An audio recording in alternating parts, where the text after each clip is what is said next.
Boss JB. Yari sa gud nga diga comment kan si Vince Hosol. Na siyaan ko tan si JB na nga ang pista ng pagabalhin na nan sanan September 14. Di ba May 5 yato basin hibalo siya na nga. Uno sa may mo kay bawaan. Kay kun waray mo kay bawaan ako na ninipagngon. Dili. Uno sa. Yan agad ako yung hibawan na niya on. Antiyan na hiyak Anya, man. hibawan ko gayon. May 5. Oh. May 5 ang pista. Oh. Kumanya rin na sa September 14. Amo na yun ako yung kahibawan kuman.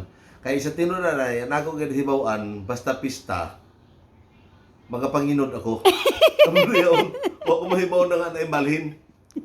Kung lamang basta kung pista, makapanginod ako, okay na. Sa tinul gayton lang bay ni mama. Nadili gid ako mag-iban-iban sa Oo. kay Basta wala kira kung mahibaw na nga na imbalhin. Sila dagit yung hibaw yun ng church ng Roman Catholic. Amo dagit na ako hibawan na yun. Sila da, ila sa yaon. basta nimo da ing kahibaw-an, yabalhin na nimo pagpanginod. Oo. Hog na ng September 14. Sa unang Mayo, oo, damo isa una. Kaon. Damoy kaon. Oo. Amo dagit yun. So ag ko ba ini mamista gayud?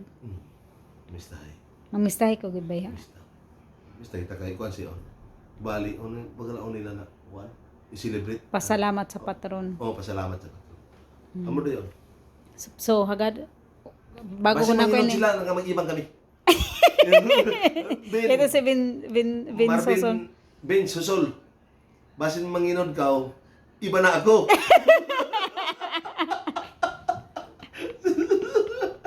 Huwag na. Amo na ito na ako tubag. Hindi ko tubag na nga naibalhin. Nahalala.